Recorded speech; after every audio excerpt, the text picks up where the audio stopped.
Just a housewife. My husband Derek laughed dismissively as he adjusted his tie in our bedroom mirror, preparing for another day at Meridian Capital Group. Honestly, Natasha, you wouldn't understand the complexities of corporate finance. It's not like organizing charity luncheons or managing our household staff. Before we jump back in, tell us where you're tuning in from, and if this story touches you, make sure you're subscribed, because tomorrow, I've saved something extra special for you. The irony was so thick I could have cut it with a knife. If only Derek knew that the woman he'd been condescendingly explaining basic business concepts to for the past 8 years was actually the chairman of the board of directors at his own company, the very person who would be deciding his fate in tomorrow's executive review meeting. But let me tell you exactly how we got to this moment, because this story is about to get absolutely wild, and if you're watching from anywhere around the world, drop a comment and let me know where you're tuning in from. And trust me, you're going to want to hit that subscribe button because what happens next will completely blow your mind. You see, 3 months ago, Derek had come home from work particularly frustrated. He'd thrown his briefcase onto our marble kitchen counter in our Westchester estate and poured himself a generous glass of the expensive scotch I'd bought him for his birthday, though he had no idea that the money for that bottle came from my position as chairman of Meridian Capital Group, the very company where he worked as a senior vice president. Another day dealing with incompetent management, he'd muttered, loosening his tie. The board of directors is completely out of touch. Especially this mysterious chairman who never shows up to the office. Rumor is it's some wealthy widow who inherited the position and doesn't know the first thing about running a financial empire. I'd continued preparing dinner, his favorite salmon Wellington, while listening to him disparage the very woman who had built Meridian from a small investment firm into a $2.8 billion financial powerhouse. Me. What makes you think the chairman is incompetent? I'd asked, innocently, plating his meal with the precision I'd learned at Le Cordon Bleu during my cooking classes, which were actually board meetings held at the culinary school I secretly owned. Derek had laughed that particular laugh he reserved for when he thought I was being charmingly naive. Darling, look at you asking about business matters. It's adorable, really.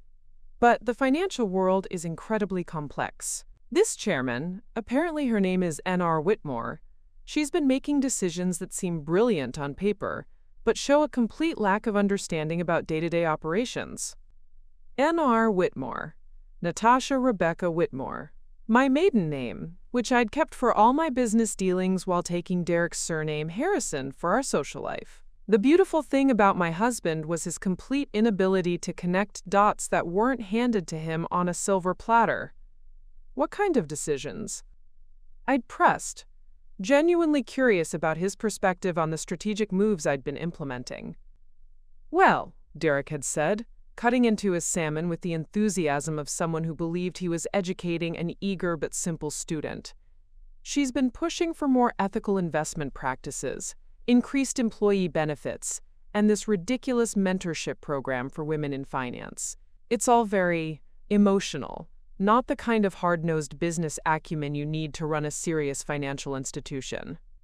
I'd nodded thoughtfully, while internally calculating exactly how much Derek's own salary had increased due to those emotional decisions he was criticizing. His bonus alone last year had been $340,000, money that came directly from the profits generated by the ethical investment practices he was now mocking. But surely the chairman must be doing something right if the company is so successful, I had suggested, refilling his wine glass. Derek had chuckled patronizingly. Success can be accidental, sweetheart. The real test of leadership comes during challenging times. Mark my words, when this market correction hits, and it will hit soon, N.R. Whitmore's soft approach will crumble. The board will need someone with real experience, someone who understands that business is about making tough decisions, not running a charity. He'd paused to take another bite, then continued with growing confidence. Actually, I've been putting together a presentation for the executive committee about restructuring our investment approach. Something more aggressive, more profitable. If I can get FaceTime with the chairman, assuming she ever shows up, I think I could really open her eyes to how a modern financial firm should operate. The presentation he was referring to sat in his study upstairs, and I'd already read every word of it during one of my spa days. It was a masterpiece of short-sighted thinking that would have increased quarterly profits while destroying the sustainable growth model I'd spent 5 years developing. The presentation also included recommendations to eliminate the very programs that had made Derek's own career advancement possible. "That sounds fascinating," I'd said. "When do you think you'll get to present it?" "Well, that's the frustrating part," Derek had replied, his expression darkening. "The chairman is incredibly reclusive.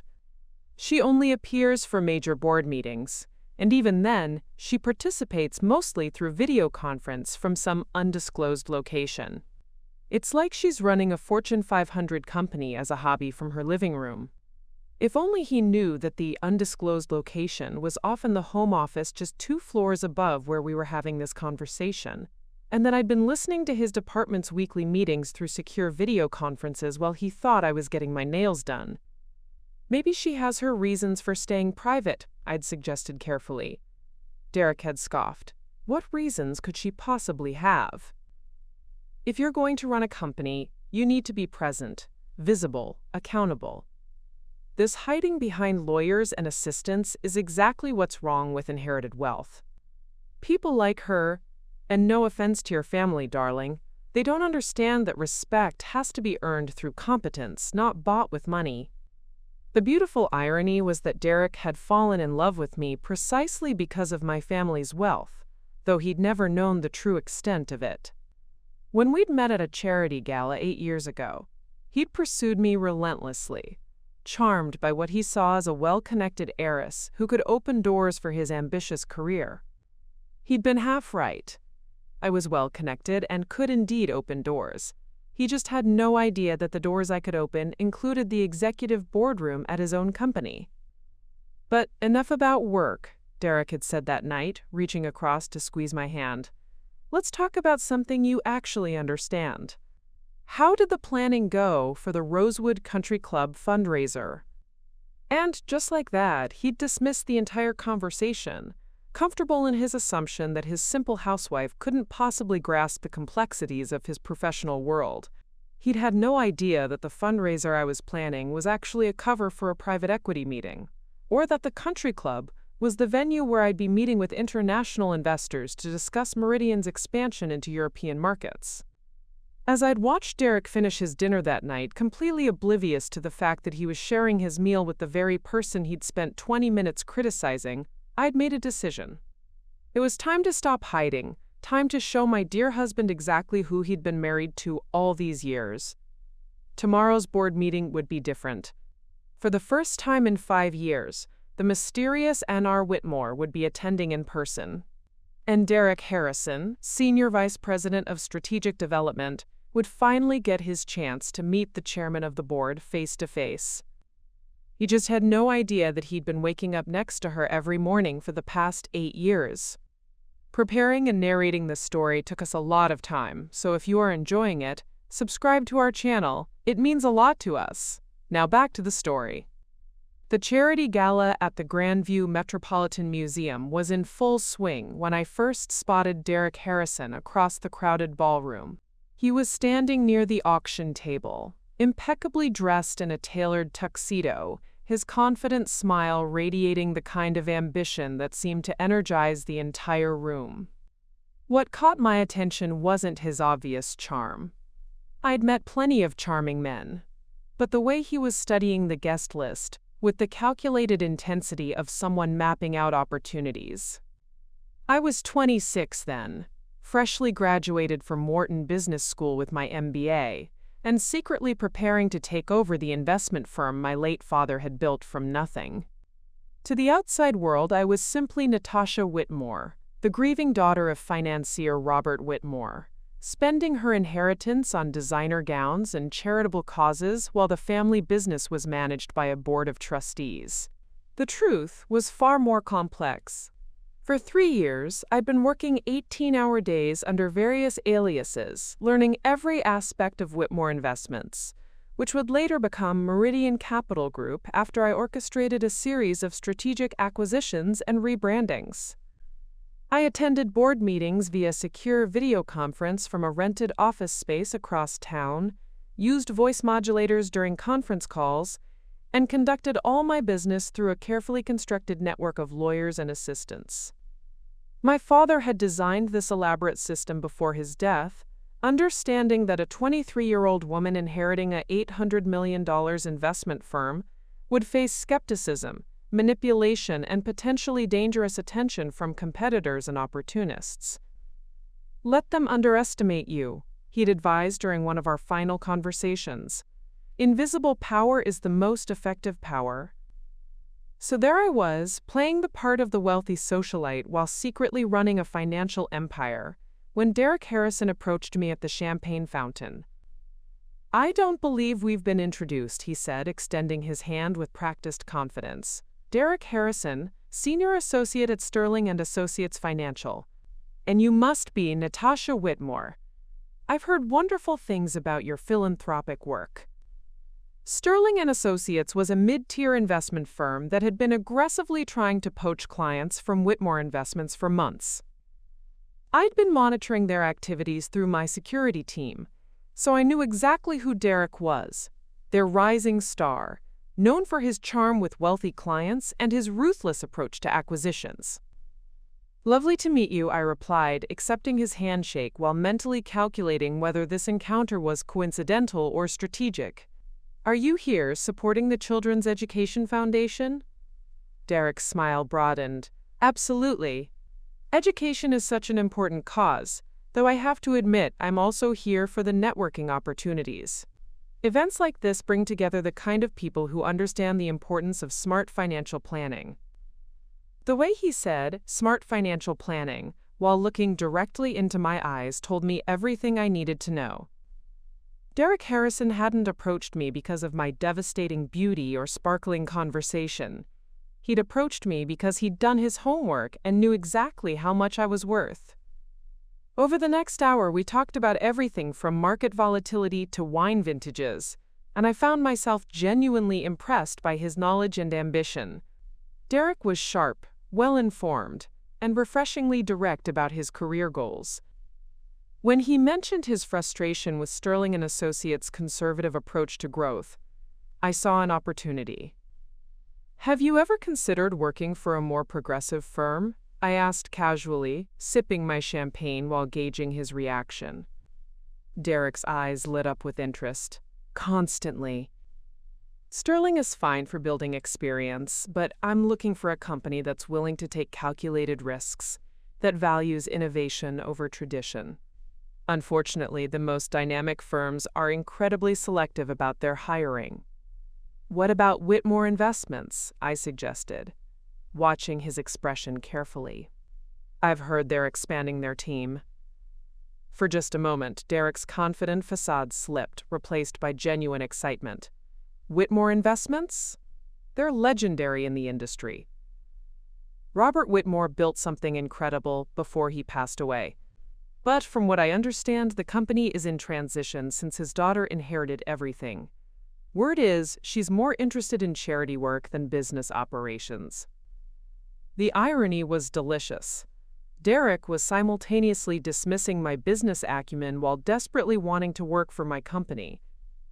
"Perhaps the daughter is more involved than people realize," I said carefully. "Sometimes the most effective leaders are the ones who prefer to work behind the scenes." Derek chuckled, shaking his head. "Maybe, but the financial world requires decisive leadership, not absentee management. If I ever got the chance to work there, I'd want to help modernize their approach, bring some aggressive growth strategies to the table." As the evening progressed, Derek became increasingly animated about his vision for transforming traditional investment firms. He spoke about eliminating, quote, "unnecessary programs like employee development initiatives and community investment funds, focusing instead on maximum profit generation." Every suggestion he made was the exact opposite of the ethical investment philosophy I'd been implementing at Whitmore Investments. By the end of the gala, Derek had asked for my number, ostensibly to continue our conversation about philanthropy. I gave it to him, already formulating a plan that would serve multiple purposes. 3 weeks later, I arranged for Derek to receive an interview offer from Whitmore Investments through our standard recruitment channels. He was ecstatic when he called to share the news, never suspecting that his charming new girlfriend had orchestrated the entire opportunity. "Can you believe it, Natasha?" he'd said over dinner at Chez Laurent, the exclusive French restaurant where we'd been meeting regularly. "Whitmore Investments wants to meet with me for a senior associate position. This could be the break I've been waiting for." "That's wonderful, Derek," I'd replied, cutting into my coq au vin while secretly reviewing his interview schedule in my mind. "What do you know about the company culture there?" Derek had leaned forward conspiratorially. "Well, that's the interesting part. Everything is incredibly secretive. The chairman operates through intermediaries, most major decisions are made in closed-door meetings, and apparently, no one's actually met the person in charge face-to-face." "How mysterious," I'd said, hiding my smile behind my wine glass. "Exactly. But that's also the opportunity," Derek had continued, his ambition practically radiating from every pore. "If the leadership is that disconnected from day-to-day operations, there's room for someone with vision to really make an impact. Someone who could bring fresh perspectives to an organization that's probably stuck in old-fashioned thinking." Over the following months, as Derek excelled in his new position at Whitmore Investments and our relationship deepened, I watched him navigate the company I'd built while remaining completely oblivious to my involvement. He impressed his supervisors with his analytical skills and client management abilities, but I also noticed troubling patterns in his behavior. Derek had a tendency to take credit for collaborative projects, to dismiss input from female colleagues, and to push for short-term profit strategies that conflicted with our long-term sustainability goals. During our dinner conversations, he would regularly complain about what he called the company's soft approach to business, never realizing he was criticizing decisions I'd made personally. The most revealing moment came 6 months into his employment, when Derek received his first significant bonus. We were celebrating at our favorite steakhouse when he raised his glass in a toast. "To Whitmore Investments," he'd said, his eyes shining with satisfaction, "and to having a girlfriend who understands that a man's career has to come first. You're not like other women, Natasha. You don't get jealous of my success or try to compete with my achievements. You understand your role in supporting my ambitions." As I'd clinked my glass against his, I'd realized that Derek hadn't fallen in love with me. He'd fallen in love with the version of me that served his purposes. The wealthy, beautiful, seemingly naive heiress who could provide social connections and financial security while staying out of his professional territory. That night, I'd made 2 decisions that would shape the next 7 years of our relationship. I would marry Derek Harrison, and I would never let him know who I really was until he was ready to see me clearly. The wedding planning began immediately, and Derek threw himself into the arrangements with the same strategic thinking he applied to financial portfolios. Everything had to be perfect, impressive, worthy of a man on the rise. He selected the venue, the Rosewood Country Club, chose the menu, and even picked out my wedding dress, explaining that as his wife, I'd be representing his professional image at corporate events. I'd agreed to everything, already planning how I would use our marriage as the ultimate cover for my continued leadership of the company where Derek worked. He wanted a trophy wife who would enhance his career. I'd give him exactly that, while quietly building the financial empire he so desperately wanted to be part of. As I walked down the aisle of St. Augustine Cathedral on our wedding day, looking at Derek's proud, confident smile, I'd whispered a silent promise. One day, when he was ready to see beyond his own ambitions, I would show him exactly who he'd married. That day was coming much sooner than he realized. The morning after Derek's dismissive comments about the incompetent chairman, I sat in my private office on the 42nd floor of the Meridian Tower, reviewing quarterly reports while Derek believed I was at my weekly Pilates class. The irony of the situation wasn't lost on me. While my husband criticized N.R. Whitmore's leadership from his cubicle on the 38th floor, I was 4 floors above him, making the very decisions he found so objectionable. My assistant, Rebecca Chen, knocked softly before entering with my morning briefing. Rebecca was one of only 3 people who knew my true identity: herself, my head of security, Marcus Torres, and my longtime family attorney, Patricia Valdez. Everyone else at Meridian, including the senior executives, knew me only as the mysterious chairman who communicated through encrypted video conferences and written directives. "Good morning, Mrs. Harrison," Rebecca said, using the name I'd adopted for my personal life while maintaining my maiden name for business. "The European expansion proposal is ready for your review, and the Ethics Committee has submitted their recommendations for the new whistleblower protection program." I accepted the documents while simultaneously checking my phone, where Derek had texted me about his lunch plans with colleagues.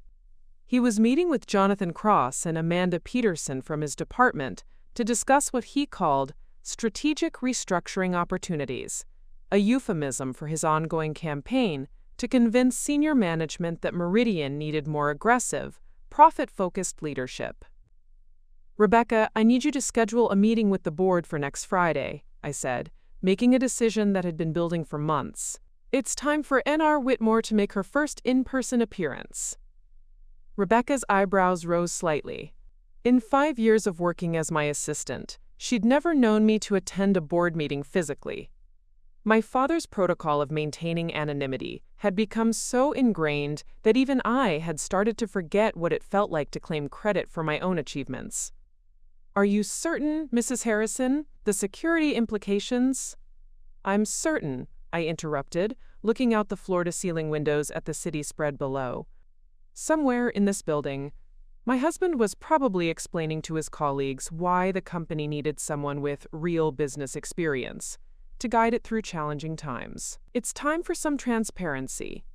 What Derek didn't know, what he couldn't possibly have known, was that every strategic decision he criticized had been carefully calculated to achieve specific long-term goals. The soft, ethical investment approach he mocked had increased our client base by 43% over 2 years, attracted $1.2 billion in new assets, and positioned Meridian as the premier choice for socially conscious institutional investors.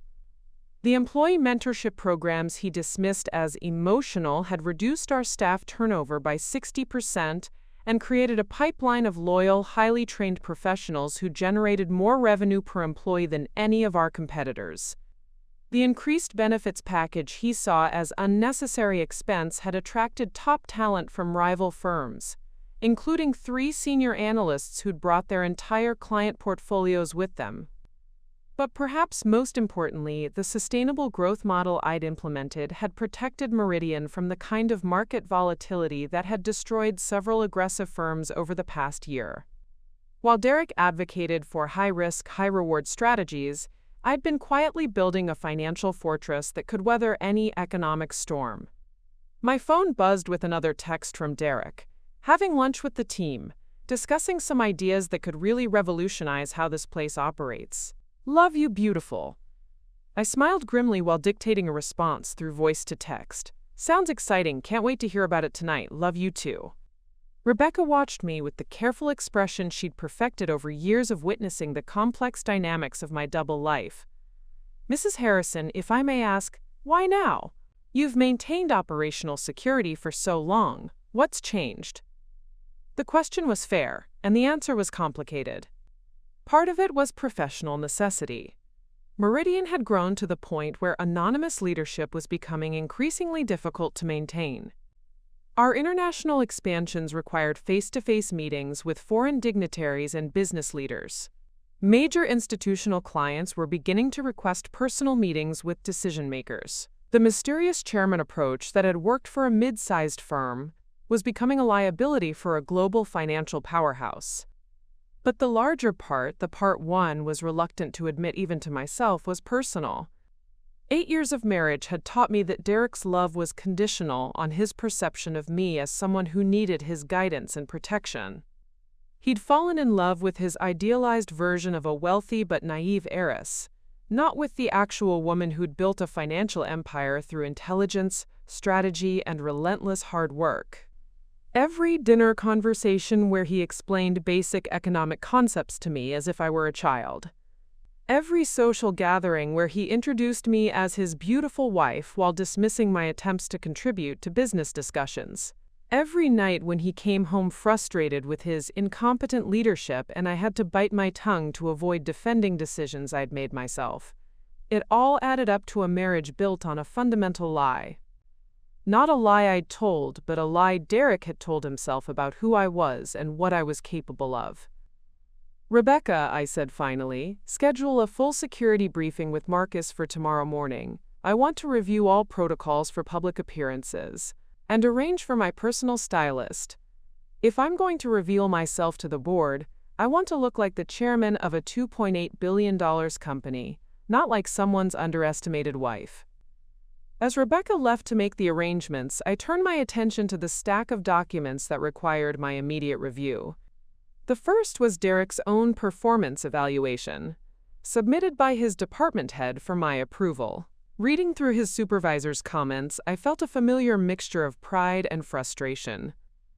"Mr. Harrison demonstrates exceptional analytical skills and client management abilities," the report read. "His portfolio performance consistently exceeds targets, and his strategic thinking shows real promise for senior leadership roles. However, there are concerns about his collaborative approach and his tendency to dismiss input from colleagues, particularly female team members." The evaluation went on to detail specific incidents where Derek had taken sole credit for team projects, interrupted female colleagues during presentations, and made comments that suggested he viewed women as less capable in high-pressure financial environments. His supervisor concluded with a recommendation for leadership coaching and sensitivity training. I set the evaluation aside, making a mental note to approve the coaching recommendation, while wondering if Derek would recognize the irony when he received it. The man who came home every night complaining about his female chairman's emotional decision-making was being advised to examine his own biases about women in leadership. The second document in my stack was more troubling, a confidential report from our ethics committee about irregular communication patterns they detected in Derek's department. Apparently, Derek and two colleagues had been using personal email accounts and encrypted messaging apps to discuss company business, circumventing our standard communication protocols. The report didn't suggest any illegal activity, but it raised questions about information security and proper channels for strategic discussions.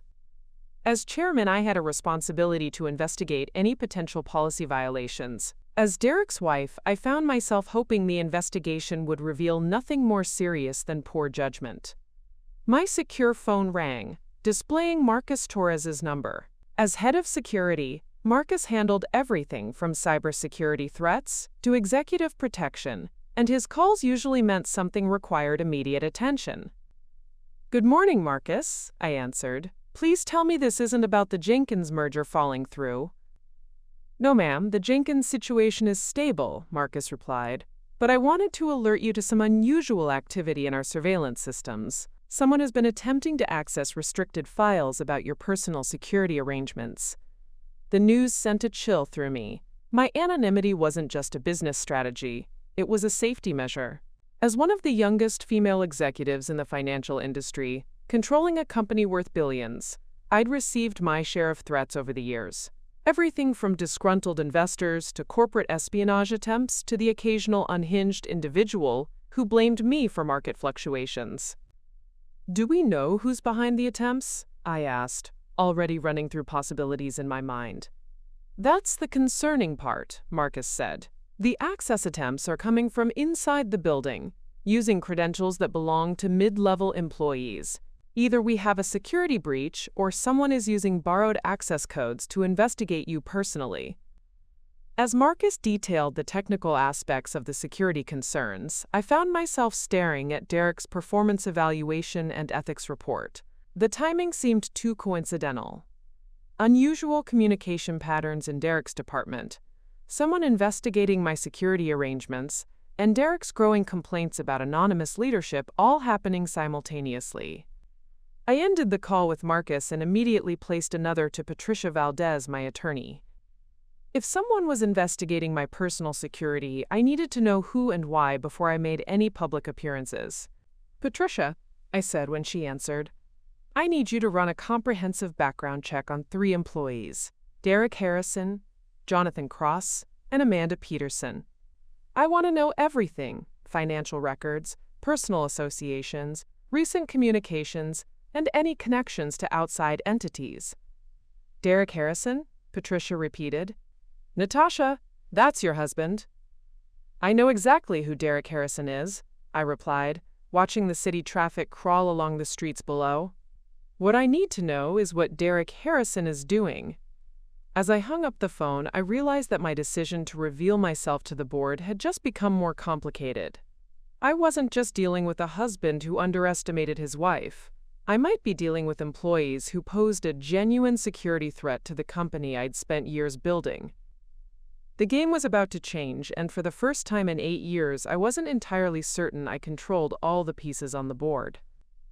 That evening, Derek arrived home with an unusual bounce in his step and a bottle of champagne tucked under his arm.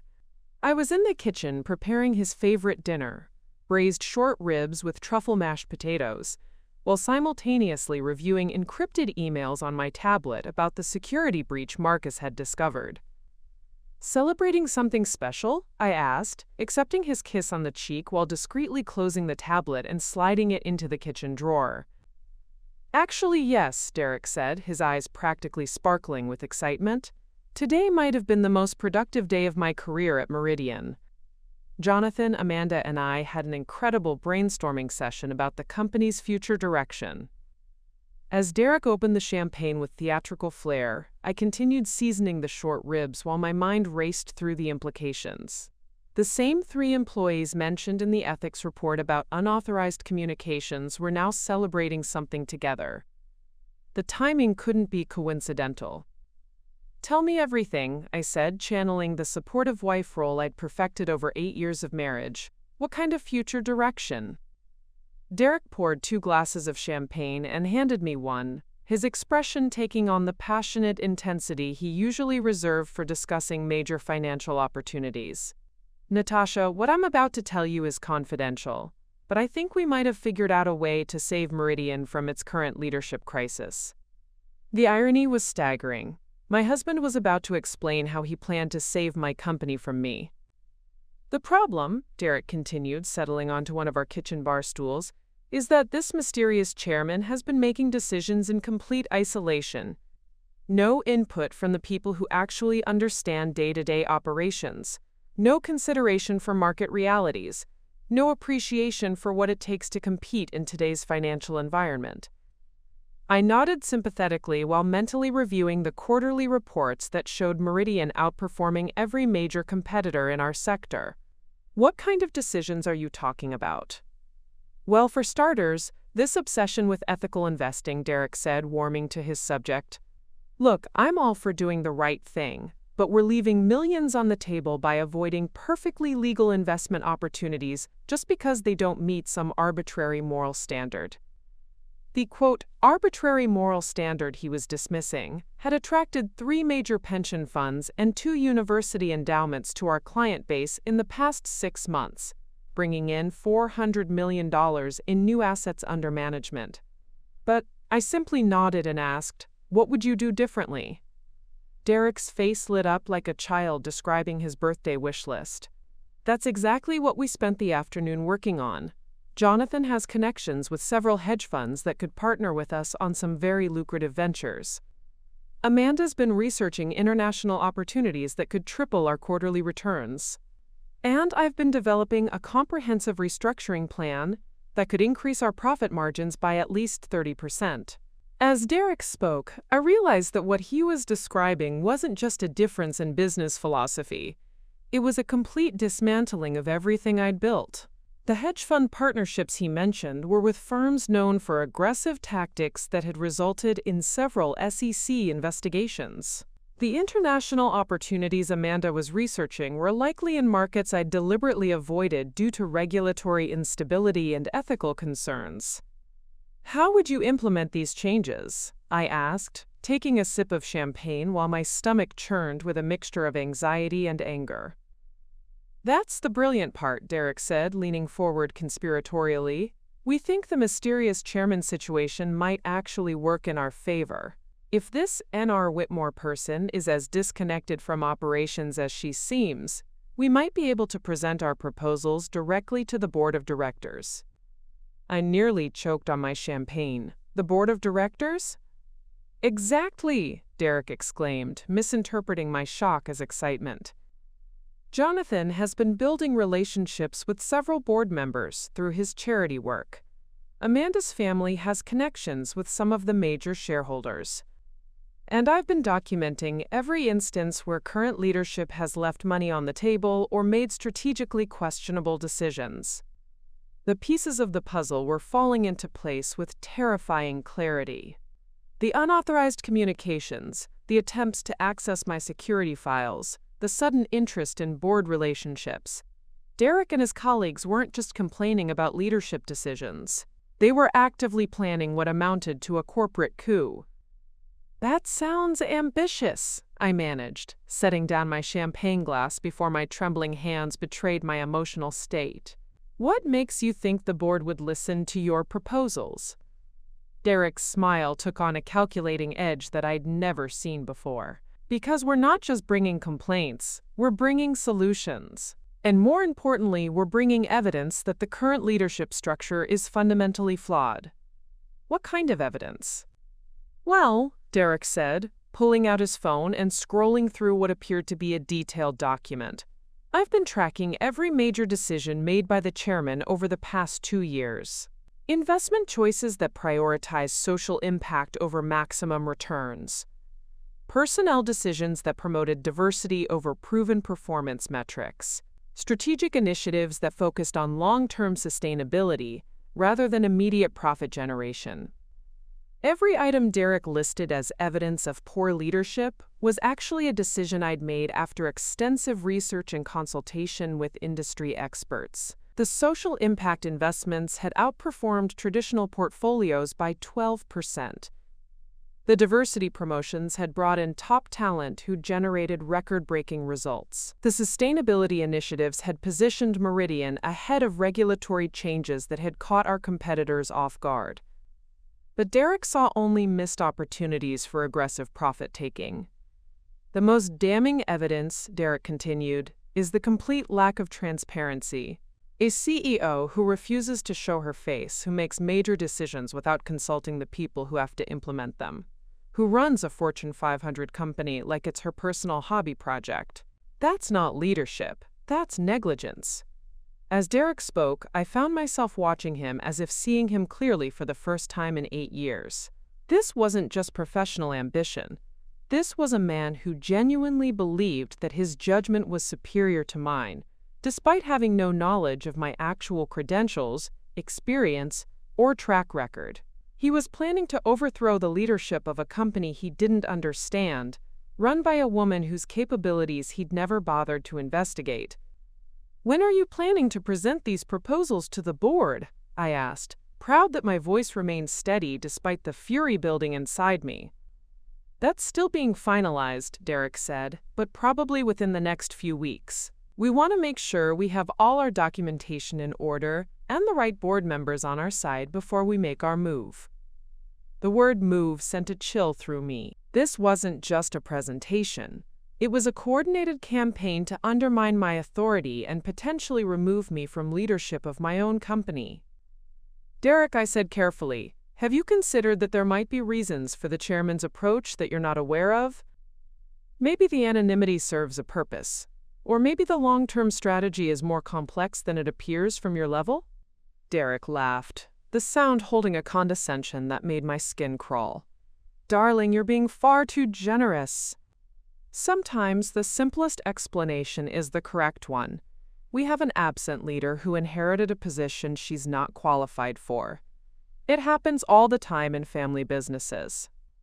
As Derek continued outlining his plans to save Meridian from its incompetent female leadership, I made mental notes of every detail he revealed.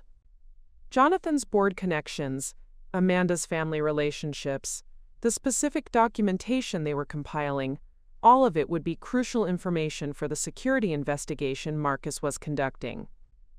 But more importantly, Derek's revelations had clarified something I'd been struggling with for months.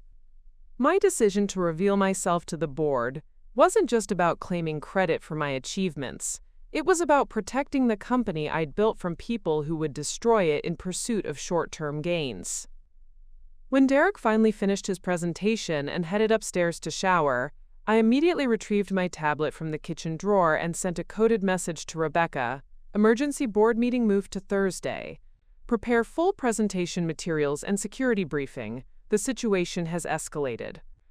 As I watched Derek's celebration champagne bubble in my glass, I realized that the game had fundamentally changed. This wasn't just about a husband underestimating his wife anymore. This was about preventing a hostile takeover of my life's work by people who didn't understand what they were trying to destroy. Derek thought he was planning to save Meridian from its mysterious female chairman. What he was actually doing was forcing that chairman to step out of the shadows and defend her empire. And tomorrow I would begin preparing for a war I'd never wanted to fight, against a man I'd once thought I loved. The next morning, as Derek left for work with a spring in his step and complete confidence in his conspiracy plans, I found myself standing in my father's old study, surrounded by the memories that had shaped everything I'd become. The room remained exactly as he'd left it 5 years ago. Mahogany bookshelves lined with financial journals, his antique globe bar in the corner, and the oil painting of my grandmother Eleanor that had watched over 3 generations of Whitmore financial empire builders. I pulled out the worn leather journal my father had given me on my 18th birthday, its pages filled with his handwritten advice about leadership, integrity, and the unique challenges facing women in the financial world. Reading his words now, knowing what Derek was planning, felt like receiving guidance from beyond the grave. Natasha, one entry read, dated just 2 weeks before his fatal heart attack. The greatest threat to your success won't come from competitors or market crashes. It will come from people who claim to love you while undermining everything you've worked to achieve. Trust your instincts, protect your vision, and never let anyone convince you that your compassion is weakness. My father had built Whitmore Investments from a single rented office into a $800 million empire, but the journey hadn't been easy. He'd faced discrimination, sabotage attempts, and countless people who'd tried to exploit his generosity. What made his story particularly painful was that some of the worst betrayals had come from within his own inner circle. Trusted colleagues who'd tried to orchestrate hostile takeovers when they thought he was becoming too soft with his ethical investment approach. The parallels to my current situation were impossible to ignore. I turned to the page where my father had documented the worst betrayal of his career, a conspiracy led by his former business partner, Thomas Blackwood, who'd tried to convince the board that my father's focus on sustainable investments was destroying the company's competitive edge. The attempt had failed, but not before causing months of internal turmoil and forcing my father to restructure the entire organization. The irony, my father had written, is that Thomas accused me of being too emotional, too focused on relationships instead of results. 6 months after I removed him from the company, our ethical investment portfolio outperformed every aggressive fund in the market. Sometimes the most practical decision is the one that considers human impact alongside financial returns. Reading those words while thinking about Derek's criticism of my emotional leadership decisions felt like experiencing déjà vu across generations. The same accusations, the same gender-based assumptions about competence, the same fundamental misunderstanding of what effective leadership actually required. But my father's story also provided a roadmap for survival. He documented every step of his response to Thomas Blackwood's conspiracy, gathering evidence, building alliances with loyal board members, preparing comprehensive documentation of his strategic vision, and ultimately forcing a confrontation that exposed the conspiracy for what it really was, a power grab disguised as concern for the company's welfare. My phone buzzed with a text from my childhood friend and business school roommate, Dr. Sarah Mendoza, who now ran a consulting firm specializing in corporate governance. We'd maintained our friendship through weekly calls, though I'd never told her about the secret identity situation with Derek. Coffee today? I'm in town for a client meeting and have something interesting to discuss about executive leadership challenges. I smiled grimly at the timing. Sarah's expertise in corporate psychology and leadership dynamics might be exactly what I needed right now. 2 hours later, we sat in the private dining room at the Meridian Club, an exclusive venue where I could speak freely without concern about being overheard. Sarah had aged gracefully into her role as one of the country's premier business consultants, her sharp mind and direct communication style unchanged since our graduate school days. "You look troubled," Sarah observed, studying my face with the analytical intensity that had made her legendary in boardrooms across the country. "What's going on, Natasha?" For the first time in 8 years, I found myself wanting to tell someone the complete truth about my double life. But even with Sarah, I needed to be careful about how much I revealed.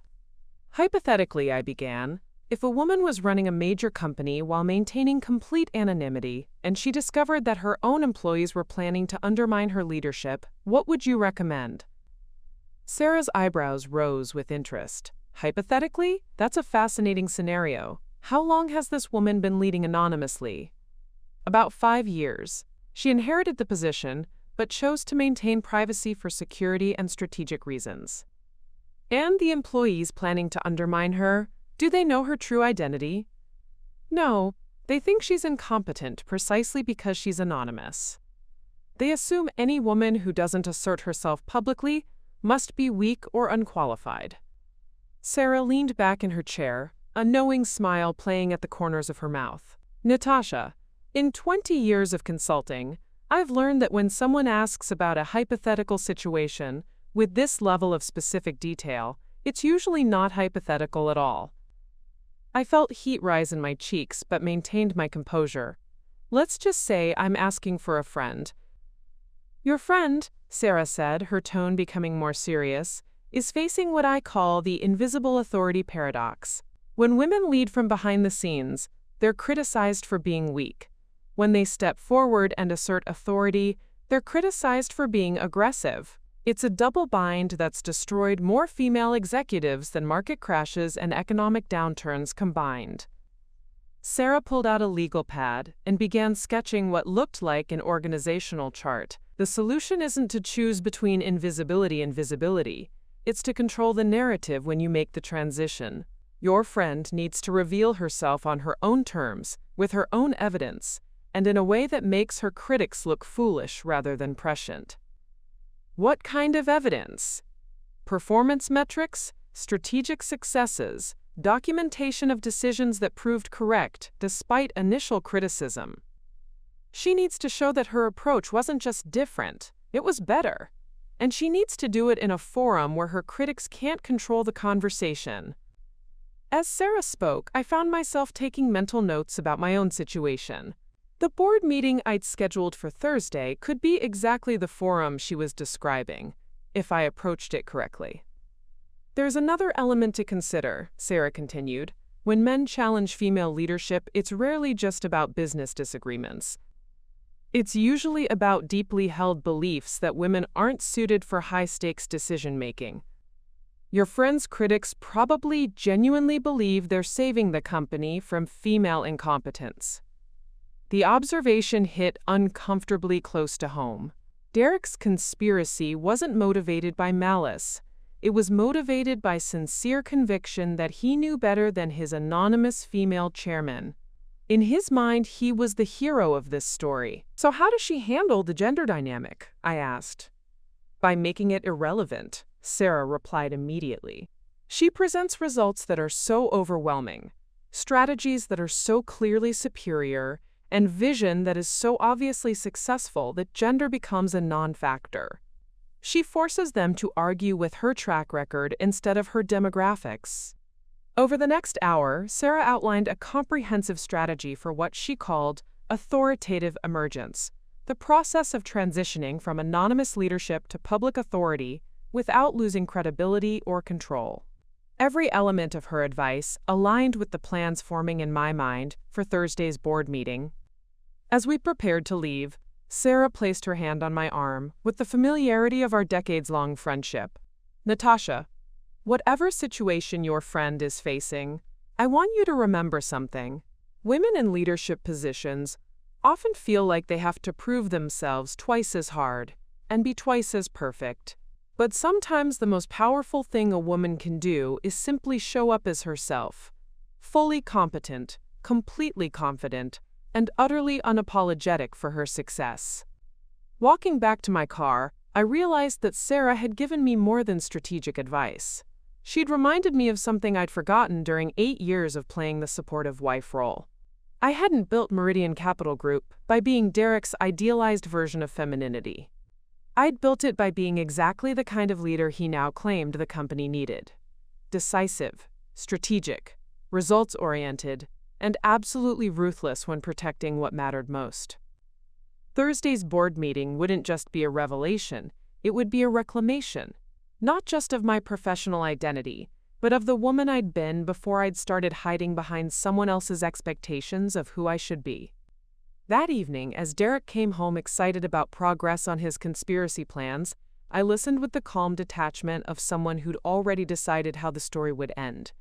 He was planning to save Meridian from its weak female leadership. I was planning to show him exactly how strong that female leadership could be. Tuesday evening brought an unexpected development that escalated the situation beyond anything I could have anticipated. Derek arrived home nearly 2 hours late, his usual composed demeanor replaced by an electric excitement that immediately put me on high alert. He'd clearly been drinking, not enough to impair his judgment, but enough to loosen his tongue significantly. "Natasha, you're not going to believe what happened today," he announced, practically vibrating with enthusiasm as he loosened his tie and poured himself a scotch from the bar cart in our living room. "Everything is falling into place faster than we ever imagined." I set down the financial journal I'd been reading. Ironically, an analysis of Meridian's performance that praised our ethical investment approach, and gave him my full attention. "What kind of everything?" Derek settled into his favorite leather armchair, the one positioned perfectly to overlook our manicured garden, and took a long sip of his drink before answering.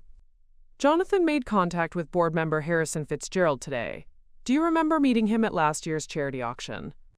Distinguished older gentleman, been on Meridian's board for almost 15 years? I remembered Harrison Fitzgerald very well, though not from any charity auction. He was one of my most trusted board members, a man who'd worked closely with my father and had been instrumental in supporting my anonymous leadership transition. The idea that he was now involved in Derek's conspiracy sent a chill through me. Vaguely, I lied smoothly. What did Jonathan discuss with him? "This is where it gets really interesting," Derek continued, his eyes gleaming with the fervor of someone who believed he was about to achieve everything he'd ever wanted. Apparently, several board members have been growing increasingly concerned about the chairman's leadership style. Fitzgerald mentioned that there have been private discussions about the need for more direct oversight of executive decisions. My blood ran cold. If Harrison Fitzgerald was genuinely expressing concerns about my leadership to Derek's conspirators, then either my most trusted ally had turned against me, or Derek was lying about the conversation entirely. Neither possibility was comforting. "What kind of concerns?" I asked, keeping my voice carefully neutral. Derek leaned forward, lowering his voice as though sharing state secrets. "The anonymity issue is a bigger problem than we realized. Apparently, several major clients have been questioning whether they're really dealing with legitimate leadership or just a front for some kind of corporate shell game. When you're managing billions in assets, clients want to know who's actually making the decisions." This was partially true, and that made it more dangerous than outright lies. We had indeed received inquiries from institutional clients about meeting with senior leadership, which was why I'd been considering revealing myself to the board. But Derek was twisting legitimate business concerns into evidence of incompetence. Fitzgerald also mentioned, Derek continued, that there have been some unusual financial patterns that have caught the attention of the audit committee. Nothing illegal, but decisions that seem inconsistent with traditional investment strategies. The unusual financial patterns Derek was referring to were likely my deliberate diversification into emerging markets and sustainable technology sectors, moves that had protected Meridian during recent market volatility but required longer-term thinking than traditional aggressive trading approaches. Did Jonathan share your perspective on these issues? I asked carefully. Derek's smile became predatory. That's the beautiful part. We didn't have to share anything. Fitzgerald brought up most of these concerns himself. It's like the board is already primed for exactly the kind of intervention we've been planning. As Derek spoke, I found myself reassessing everything I thought I knew about my board of directors. Had Harrison Fitzgerald genuinely lost confidence in my leadership, or was Derek misrepresenting a casual conversation? Were other board members expressing similar concerns, or was this elaborate fiction designed to justify their conspiracy? There's more, Derek continued, finishing his scotch and immediately pouring another. Amanda has been making progress with her family connections too. Her uncle Timothy runs Peterson Holdings. You know, the investment group that's been trying to partner with Meridian for months? I knew Peterson Holdings very well. They'd been aggressively pursuing partnership opportunities that would essentially give them access to our client base and proprietary trading algorithms. I'd rejected their approaches multiple times because their business model relied on high-risk strategies that conflicted with our ethical investment framework. What kind of progress? I asked, though I was beginning to suspect I didn't want to know the answer. Timothy Peterson is convinced that Meridian is being held back by overly conservative leadership, Derek explained. He thinks a partnership between our companies could unlock tremendous growth potential, but only if we had decision-makers who understood aggressive market strategies. The pieces were falling into place with horrifying clarity. Derek and his conspirators weren't just planning to challenge my leadership. They were already negotiating potential partnerships and strategic alliances based on the assumption that they would soon control Meridian's direction. Derek, I said slowly, it sounds like you and your colleagues are making commitments and building relationships based on changes that haven't actually happened yet. What if the board doesn't respond the way you're expecting? Derek laughed with the confidence of someone who'd never experienced a major professional failure. Darling, we're not gambling on possibilities. We're responding to opportunities that already exist. The board is clearly frustrated with anonymous leadership. Major clients are questioning the company's direction. Potential partners are offering lucrative deals that are being rejected for ideological reasons rather than financial merit. But what if the chairman has good reasons for those decisions? I pressed. What if the long-term strategy is more sophisticated than it appears from the outside?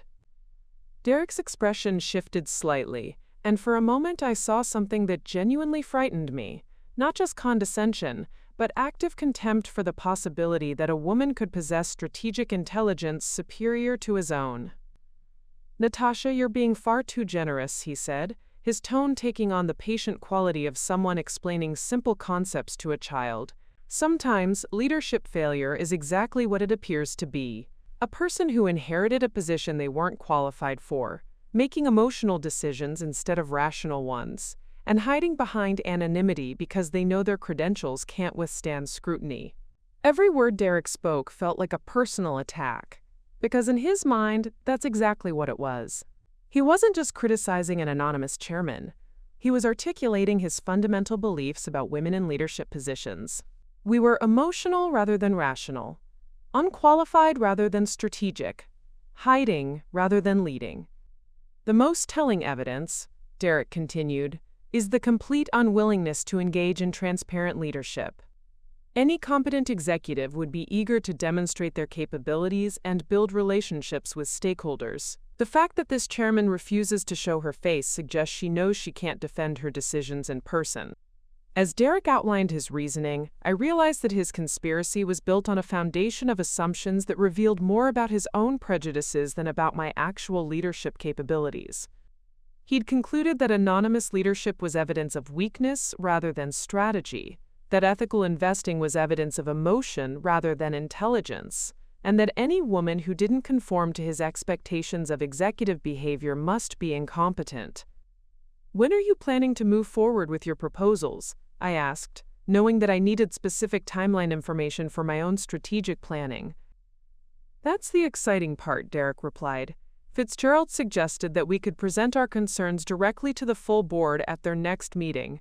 Apparently there's one scheduled for Thursday, and he thinks the timing could be perfect for raising these issues." Thursday. The same day I'd scheduled my own revelation to the board, Derek was planning to ambush my board meeting with his conspiracy, having no idea that the mysterious chairman he was trying to overthrow would be sitting at the head of the table. "Derek," I said carefully, "don't you think you should be cautious about challenging leadership when you don't have complete information about their reasoning or strategy?" Derek finished his second scotch and looked at me with the indulgent affection of someone humoring his beloved but simple wife. "Darling, I appreciate your concern, but sometimes you have to take calculated risks to achieve meaningful change. I've spent years analyzing this company's performance and potential. I know what Meridian needs to succeed, even if the current leadership doesn't." As Derek headed upstairs to shower and prepare for bed, I remained in the living room, staring out at our garden while processing the full scope of what I'd learned. My husband wasn't just planning to challenge my leadership. He was actively building alliances, making promises, and negotiating future deals based on the assumption that he would soon control the company I'd built. But perhaps more importantly, Derek had revealed the depth of his contempt for the possibility that his anonymous female chairman might actually be more qualified, more strategic, and more successful than he was. In his mind, the very fact that I refused to conform to his expectations of leadership behavior was proof of my incompetence. Thursday's board meeting had just become much more than a revelation. It was going to be a battle for the soul of everything I'd worked to create, against a man who genuinely believed that his judgment was superior to mine despite having no knowledge of my actual credentials or capabilities. And for the first time since this conspiracy began, I found myself looking forward to the confrontation. Wednesday morning arrived with the urgency of a countdown timer. While Derek left for work believing he had one more day to finalize his conspiracy before Thursday's board meeting, I was already in full crisis management mode. My secure phone had been buzzing since 5 a.m., with updates from Marcus Torres, Rebecca Chen, and Patricia Valdez, as we gathered the final pieces of evidence that would either save my company or destroy my marriage, possibly both. The first bombshell came from Patricia's background investigation. I met her at 7 a.m. in a private conference room at her law firm, where she'd spread out documents that painted a picture far more complex and dangerous than I'd initially realized. "Natasha, this goes deeper than corporate politics," Patricia said without preamble, her usually calm demeanor replaced by the focused intensity she reserved for major litigation. "Derek, Jonathan Cross, and Amanda Peterson haven't just been discussing strategy, they've been conducting what amounts to corporate espionage." She handed me a folder containing printed emails, financial records, and communication logs that Marcus's cybersecurity team had recovered from the company's servers. The evidence was damning and comprehensive. "Look at this," Patricia continued, pointing to a series of emails between Derek and an external address I didn't recognize.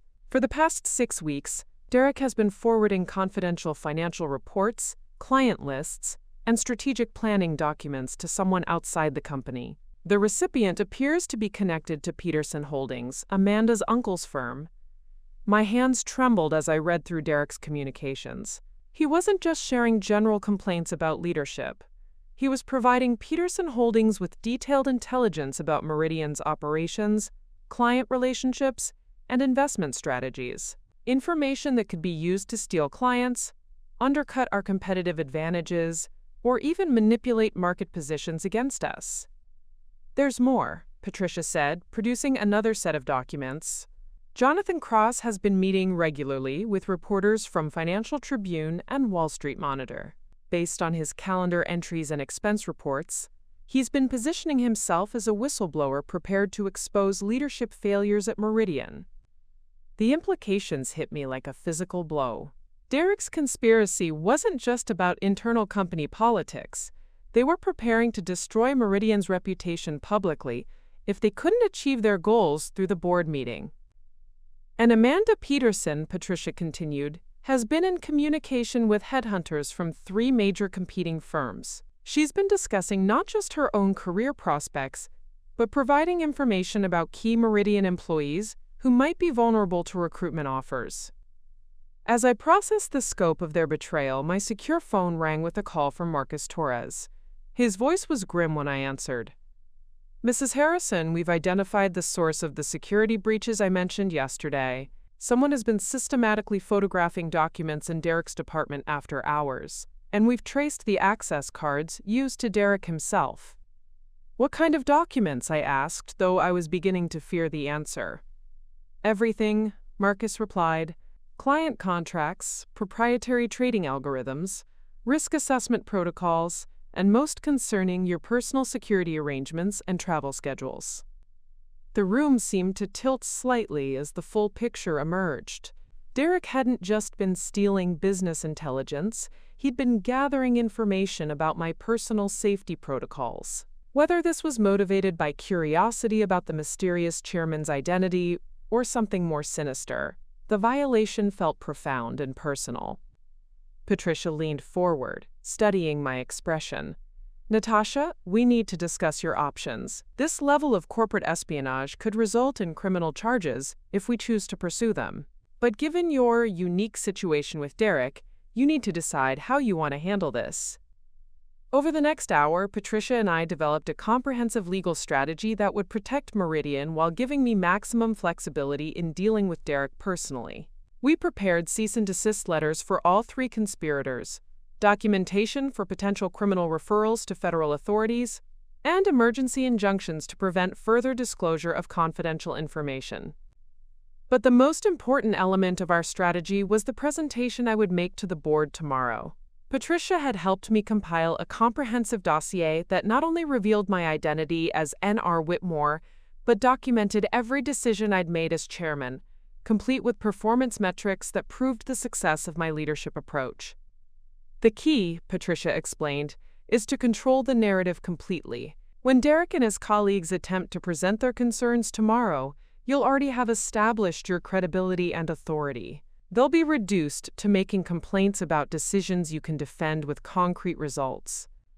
By noon, I was back at Meridian Tower, meeting with Rebecca Chen and a carefully selected team of department heads who would need to be prepared for tomorrow's revelations. I'd chosen 5 senior executives who had demonstrated loyalty to the company's values, and whom I trusted to support the transition regardless of their personal surprise at my identity. "Tomorrow will mark a significant change in how Meridian operates," I told the assembled group in the secure conference room on the 43rd floor. "I'm going to be revealing information about our leadership structure that will require careful communication management and absolute discretion." I watched their faces as I explained that the mysterious chairman would be attending tomorrow's board meeting in person for the first time. What I didn't tell them was that the chairman had been working among them for years, married to one of their colleagues, observing every interaction and decision from an invisible position of ultimate authority. Rebecca had prepared detailed communication protocols for the aftermath of tomorrow's meeting. Press statements, client notifications, employee announcements, and stakeholder briefings. Everything designed to present my emergence as a natural evolution of leadership rather than a crisis response. "There's one more element we need to address," I told the team. "There may be some internal resistance to leadership changes from employees who have been less supportive of our current strategic direction. I need you to be prepared to maintain operational continuity regardless of any political disruptions." The afternoon was spent in final preparation sessions. I worked with our head of HR to review protocols for handling employee misconduct and potential terminations. I met with our chief legal counsel to ensure all corporate governance procedures were properly documented.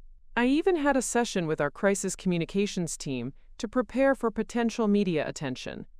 But the most challenging preparation was personal. I spent an hour with a private stylist, selecting an outfit that would command immediate respect and authority when I walked into that boardroom. Not the soft feminine dresses Derek preferred me to wear, but a sharp, tailored navy suit that projected competence and control. As evening approached, I found myself alone in my office, looking out at the city lights and reflecting on the magnitude of what would happen tomorrow. For 8 years, I'd maintained two completely separate identities. Natasha Harrison, the supportive wife, and N.R. Whitmore, the powerful CEO. Tomorrow, those identities would collide in the most public and dramatic way possible. My phone buzzed with a text from Derek. "Big day tomorrow. Going out with the team to celebrate in advance. Don't wait up. Love you." The casual dismissiveness of that message, celebrating a conspiracy against his own wife while asking her not to wait up, crystallized everything that had gone wrong in our relationship. Derek loved the version of me that served his purposes, but he had never bothered to discover who I actually was. I responded with a simple, "Have fun. Tomorrow will certainly be memorable." As I gathered my materials and prepared to leave the office, I made one final call to Harrison Fitzgerald, the board member Derek claimed was supporting their conspiracy. I needed to know if my most trusted ally had genuinely turned against me, or if Derek had been misrepresenting their conversation. "Harrison," I said when he answered, "I need to ask you directly, have you been expressing concerns about my leadership to any Meridian employees?" There was a long pause before Harrison responded, his voice careful and measured. "Natasha, I've had a very concerning conversation with a young man from your strategic development department. He seemed to think I was dissatisfied with anonymous leadership and open to supporting some kind of intervention." "What did you tell him?" "I told him exactly what I thought he wanted to hear," Harrison replied, and I could hear the smile in his voice. "I figured if someone was fishing for information about board sentiment, it might be useful to know what they were planning. I've been waiting for you to call." Relief flooded through me as I realized that my most important ally hadn't betrayed me. He'd been conducting his own intelligence-gathering operation. Tomorrow's board meeting would include at least one person who was fully prepared for Derek's presentation and ready to support my response. "Harrison," I said, "tomorrow is going to be very interesting." "I'm counting on it," he replied. "It's time for N.R. Whitmore to show these young men what real leadership looks like." As I drove home to the house I shared with my unsuspecting husband, I felt a strange combination of sadness and anticipation. Tomorrow would end the elaborate deception that had defined my marriage, but it would also begin a new chapter where I could finally be myself, completely, authentically, and without apology. Derek thought he was preparing to save Meridian from its weak female leadership. What he was actually doing was preparing to meet that leadership face to face for the first time in 8 years of marriage. And she was nothing like the woman he thought he'd married. Thursday morning arrived with an eerie stillness that reminded me of those moments before a thunderstorm when the air becomes electric and everything seems suspended in anticipation. I woke at 5 a.m. to find Derek's side of the bed empty. He'd apparently stayed out all night celebrating with his conspirators, sending me a slurred text at 2 a.m. about liquid courage for tomorrow's revolution. The irony wasn't lost on me that while my husband was getting drunk on anticipated victory, I was about to attend the most important board meeting of my career, completely sober and utterly prepared. I moved through my morning routine with the methodical precision of someone who'd been planning this moment for weeks. The navy Armani suit I'd selected hung in my dressing room like armor waiting for battle. The briefcase containing 5 years' worth of performance data, strategic analysis, and legal documentation sat by my bedroom door. Every element had been carefully chosen to project not just authority, but the kind of unquestionable competence that would make Derek's accusations seem not just wrong, but absurd. As I applied my makeup with steady hands, I caught my reflection in the vanity mirror and saw a woman I barely recognized. Not the soft, accommodating wife Derek expected to come home to, but the steel-eyed executive who'd built a financial empire while he slept beside her every night, completely oblivious to her true nature. My secure phone rang at 6:30 a.m. with the first of what would be many status updates throughout the morning. Rebecca Chen's voice was calm but focused as she ran through the final checklist. Security sweep of the boardroom completed at 6 a.m. No surveillance devices or unauthorized access, she reported. All board members confirmed for 9 a.m. attendance except for Margaret Walsh, who's connecting via secure video from London. Legal counsel Patricia Valdez will be present as planned, and Marcus Torres has positioned discreet security at all building entrances. What about our 3 conspirators? I asked, sipping the coffee that would be my only sustenance until this ordeal ended. Derek Harrison, Jonathan Cross, and Amanda Peterson all badge swiped into the building at 7:45 a.m. They're currently in Conference Room B preparing their presentation. Our audio monitoring indicates they're confident and excited about their planned intervention. The thought of Derek downstairs in the building I owned, preparing to ambush the wife he'd never bothered to truly know, filled me with a strange mixture of sadness and anticipation. This confrontation had been 8 years in the making, shaped by every condescending explanation of basic economics, every dismissive comment about my capabilities, every moment when he'd chosen to see me as an accessory to his ambition rather than a person with her own. At 7:30 a.m., I received an unexpected call from my mentor and friend, Dr. Sarah Mendoza. Her timing was impeccable, as though she'd sensed that today would be significant for my quote, hypothetical friend. Natasha, I woke up thinking about our conversation yesterday, Sarah said. I know you said you were asking for a friend, but if that friend is facing her moment of truth today, I want her to remember something important. The most powerful thing a woman can do is refuse to apologize for her competence. Sarah's words resonated deeply as I prepared to face a room full of people who would be forced to reconcile their assumptions about anonymous female leadership with the reality of my track record. Derek and his allies expected to find weakness and incompetence. Instead, they would encounter someone who'd outperformed every metric they claimed to value. By 8:15 a.m., I was in my private elevator heading to the executive floor, my briefcase in hand and my strategy crystallized into perfect clarity. The elevator rose past Derek's floor, the 38th, where he was probably putting finishing touches on his presentation about the company's need for real leadership. 4 floors above him, the real leadership was preparing to introduce herself. The boardroom on the 42nd floor had been transformed for this historic moment.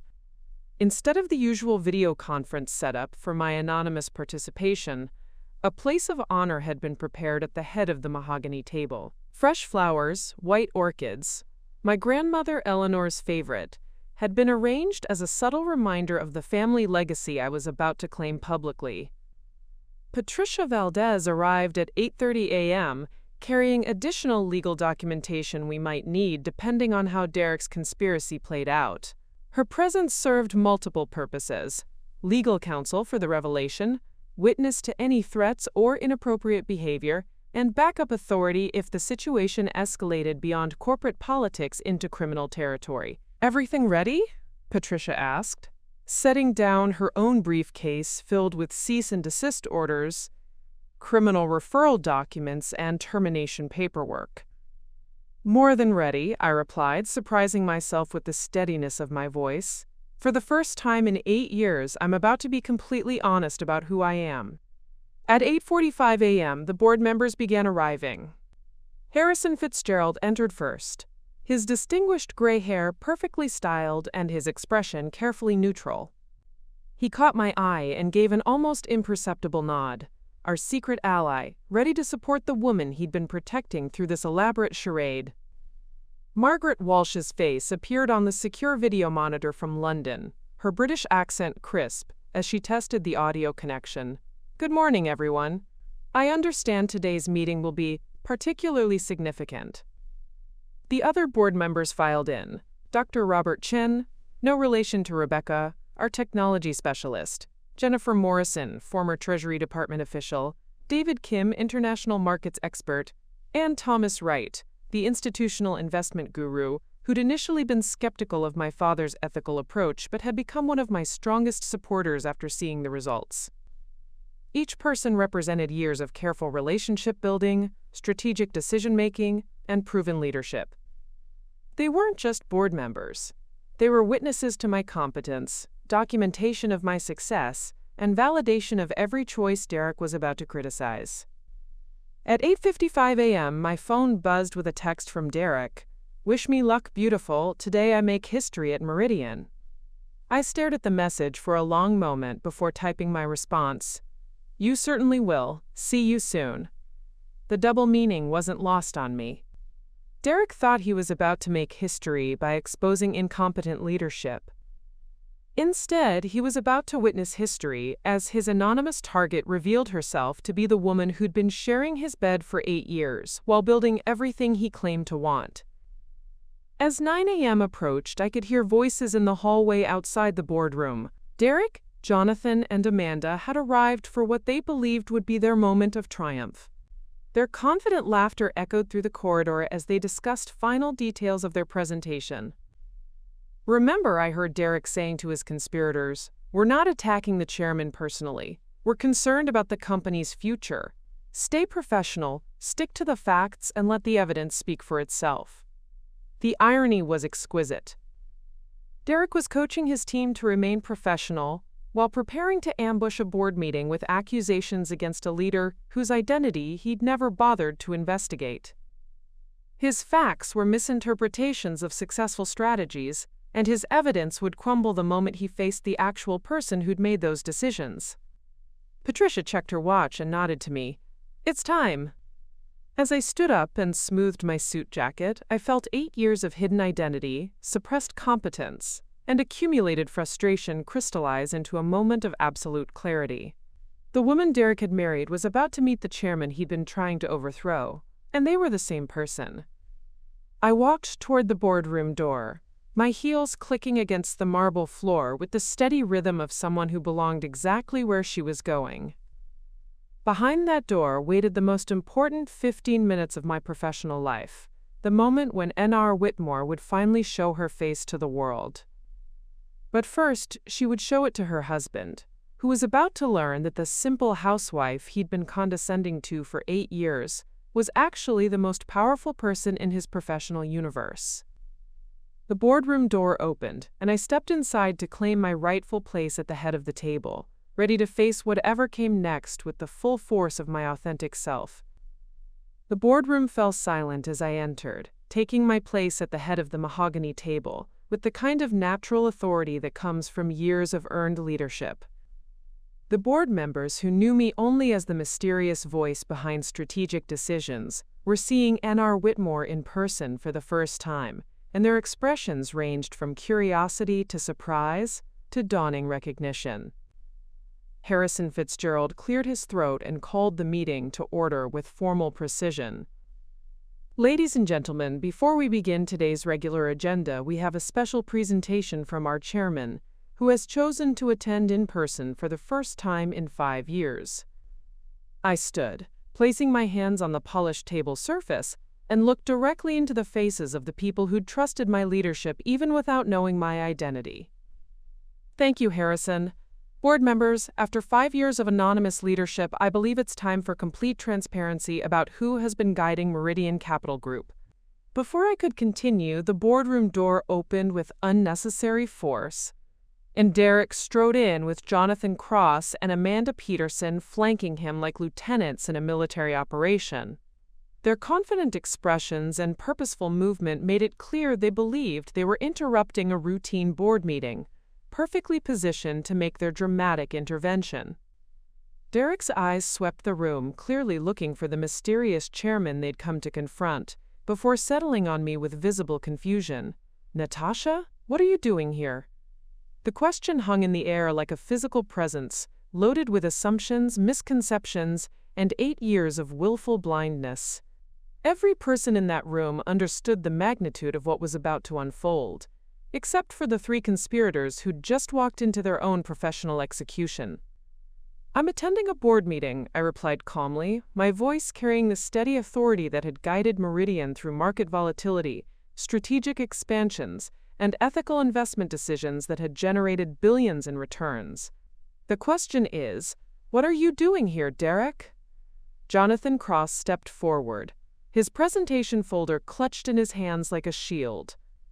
"Mrs. Harrison, We're here to address urgent concerns about company leadership with the board of directors. This is a closed meeting, and I think there's been some mistake about your presence." I smiled at Jonathan's assumption that I didn't belong in my own boardroom, then turned to address the board with the kind of measured professionalism that had defined my leadership style. "Board members, I'd like to formally introduce myself. I am Natasha Rebecca Whitmore Harrison, Chairman and CEO of Meridian Capital Group. For the past 5 years, you've known me as N.R. Whitmore, the anonymous leader who has guided this company through unprecedented growth and strategic transformation."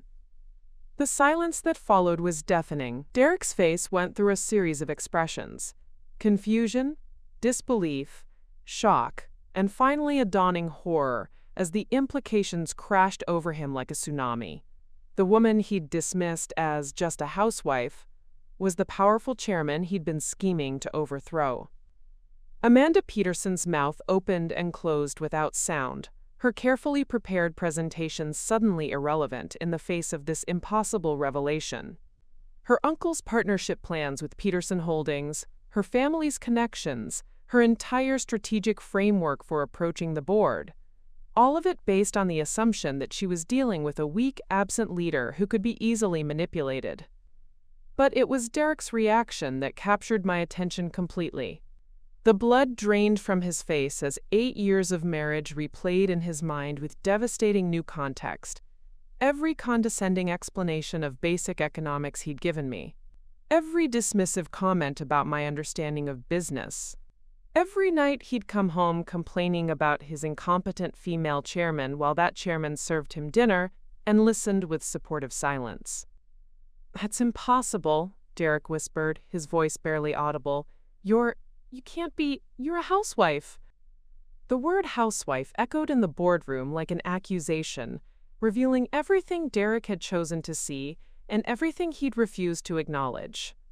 Harrison Fitzgerald's eyebrows rose slightly at the casual dismissiveness of Derek's tone, while the other board members exchanged glances that conveyed their growing understanding of the situation's complexity.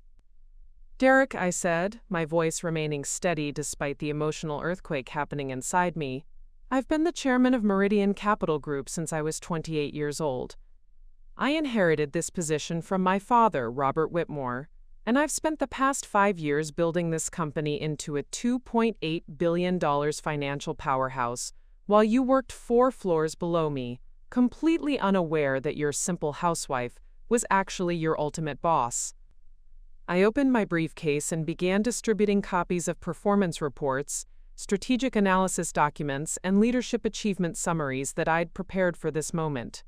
Each page contained irrefutable evidence of my competence, my vision, and my results.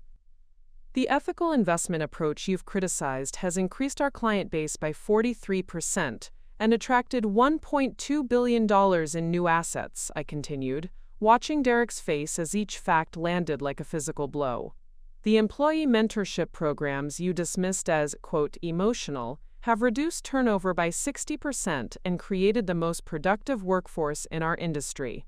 The sustainable growth model you complained about has protected Meridian from market volatility that destroyed several of our more aggressive competitors."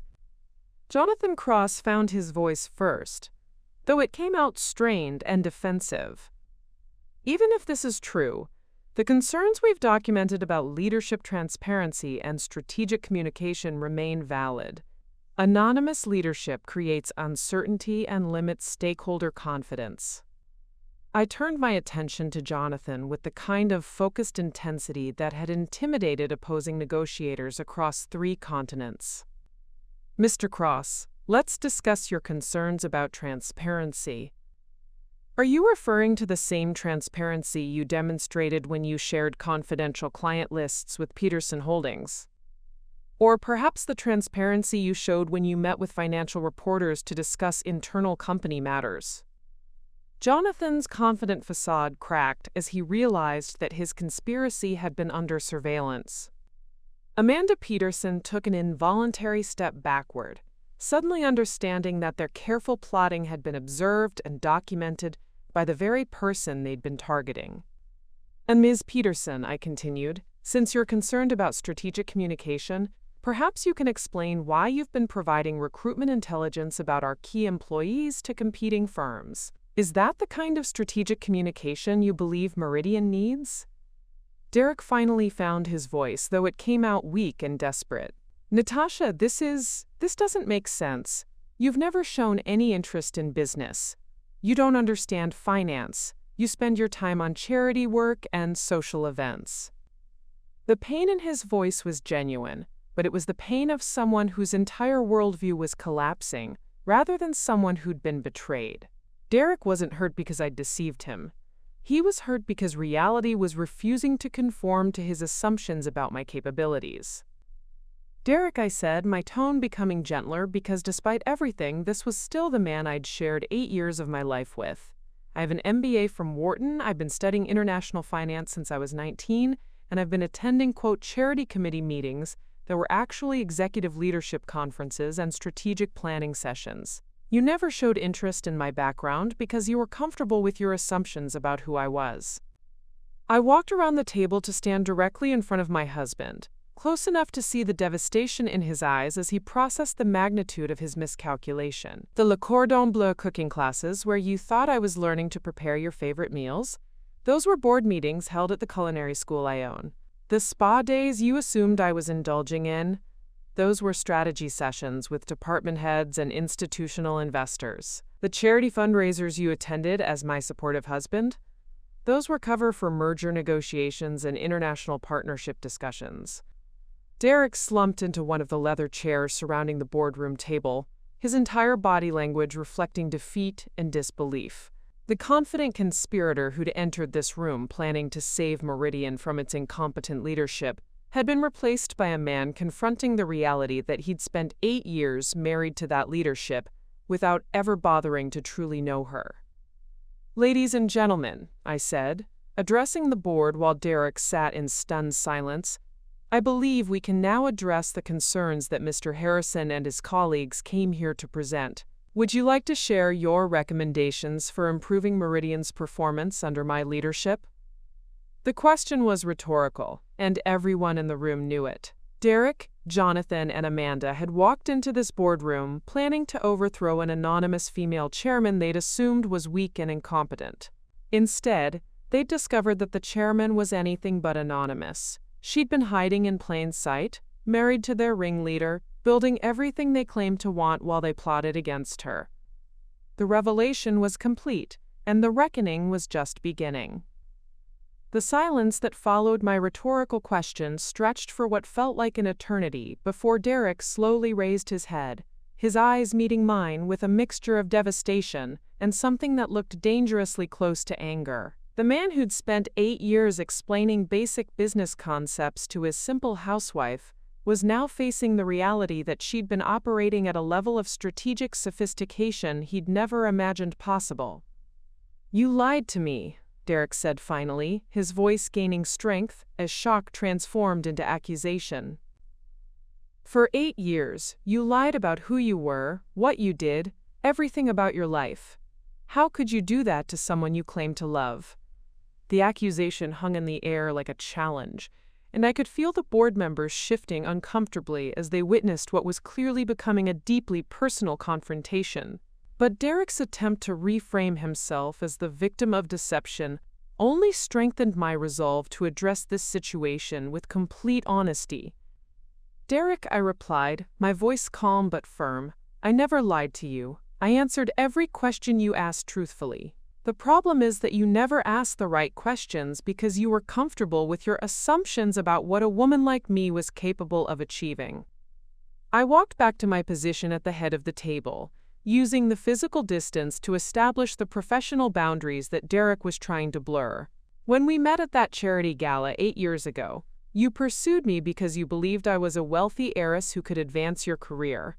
You never asked about my education, my professional experience, or my long-term goals. You assumed I was decorative and compliant, and I allowed you to maintain those assumptions because they served my security needs at the time." Derek stood up abruptly, his face flushing with indignation. "That's not fair. You presented yourself as someone who needed guidance and protection. You played a role for 8 years, letting me believe I was supporting and teaching you when you were actually, studying me? Using me as some kind of cover story? The pain in Derek's voice was genuine, but it was the pain of wounded pride rather than betrayed love. He wasn't devastated because I'd hidden my true self. He was devastated because his true self had been exposed as someone who'd never bothered to see beyond his own needs and assumptions. Jonathan Cross, perhaps sensing that Derek was making their situation worse, attempted to redirect the conversation back to corporate matters. Mrs. Harrison, Chairman Whitmore, regardless of personal dynamics, the concerns we've raised about transparency and leadership accountability remain valid business issues. I turned my attention to Jonathan with the kind of focused intensity that had made opposing negotiators reconsider their positions across 3 continents. Mr. Cross, let's discuss accountability. Patricia, would you please present the documentation we've prepared regarding Mr. Cross's communications with Financial Tribune? Patricia Valdez opened her briefcase with the precise movements of someone who'd been preparing for this moment for weeks. She withdrew a thick folder and began distributing copies of printed emails, meeting records, and financial transaction logs to each board member. Over the past 6 weeks, Patricia announced in her clear, professional voice, Mr. Cross has been meeting regularly with investigative reporters, positioning himself as a whistleblower prepared to expose alleged leadership failures at Meridian. These meetings coincided with his unauthorized access to confidential client files and strategic planning documents. Jonathan's confident demeanor cracked as the evidence of his media conspiracy was laid out before the board. Those conversations were hypothetical discussions about corporate governance best practices. I never shared specific confidential information. Actually, I interjected, consulting my own copy of the documentation, you discussed our client acquisition strategy for the European expansion, mentioned specific profit margins for the Henderson portfolio, and provided detailed analysis of our risk assessment protocols. All information that could be extremely valuable to our competitors or potentially damaging to client relationships if published. Amanda Peterson, who'd been silent since the initial revelation, finally found her voice. This is character assassination. You're trying to destroy our careers because we questioned your methods. I looked at Amanda with the kind of measured patience I'd learned from years of dealing with hostile shareholders and aggressive competitors. Ms. Peterson, let's examine your methods. Patricia, please share the documentation regarding Peterson Holdings. Patricia produced another folder, this one containing email chains, financial records, and meeting schedules that painted a comprehensive picture of Amanda's family connections and external communications. For the past 2 months, Patricia explained, Ms. Peterson has been providing her uncle's firm, Peterson Holdings, with detailed intelligence about Meridian's investment strategies, client relationships, and operational vulnerabilities. This information was being used to develop competitive strategies and poaching opportunities. Amanda's face went pale as the scope of her documented betrayal was revealed. Those were general industry discussions with family members. It's not illegal to talk about work with relatives. It is illegal, I replied calmly, to share proprietary trading algorithms, client lists, and strategic planning documents with external entities who intend to use that information for competitive advantage. It's called corporate espionage, and it carries federal criminal penalties. The weight of potential criminal charges seemed to settle over the 3 conspirators like a physical presence. Derek, who'd been focusing on the personal betrayal aspects of the situation, suddenly understood that this confrontation had moved far beyond marital problems into territory that could destroy their careers and freedom. Derek, I continued, we need to discuss your contributions to this conspiracy. Marcus, would you please join us? Marcus Torres entered the boardroom with the quiet authority of someone who'd spent decades in corporate security. He carried a laptop and a portable projector, which he quickly set up to display a comprehensive timeline of Derek's activities over the past 6 weeks. Mr. Harrison, Marcus announced, has been systematically photographing confidential documents after hours, forwarding proprietary financial reports to external contacts, and accessing restricted files about Chairman Whitmore's personal security arrangements. The timeline displayed on the conference room wall showed Derek's badge access records, document download logs, and communication patterns with devastating clarity. Every unauthorized action was documented with timestamps, locations, and digital fingerprints that would hold up in any court of law. Derek stared at the evidence of his own actions projected on the wall, his face cycling through denial, anger, and finally a kind of hollow resignation. I was trying to understand how this company really operated. I thought I was protecting Meridian from incompetent leadership. By stealing proprietary information and sharing it with external entities, I asked? By attempting to access my personal security protocols? By planning to destroy the company's reputation through media manipulation if you couldn't achieve control through the board? The questions hung in the air as Derek struggled to justify actions that looked increasingly indefensible when presented with clinical precision. His grand conspiracy to save Meridian from its mysterious female chairman had been reduced to a series of documented crimes against the very woman he'd been sleeping beside every night. Harrison Fitzgerald cleared his throat and addressed the room with the formal authority of someone who'd been serving on corporate boards for 3 decades. Ladies and gentlemen, based on the evidence presented today, I believe we need to address immediate personnel actions and potential legal referrals. I nodded to Harrison, grateful for his guidance in managing this unprecedented situation. The board needs to vote on several matters. First, the immediate termination of Derek Harrison, Jonathan Cross, and Amanda Peterson for breach of fiduciary duty, corporate espionage, and violation of confidentiality agreements. The formal language transformed personal betrayal into corporate necessity.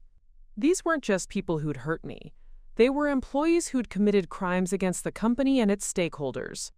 Second, I continued, we need to authorize legal counsel to prepare criminal referrals to federal authorities for investigation of corporate espionage and intellectual property theft.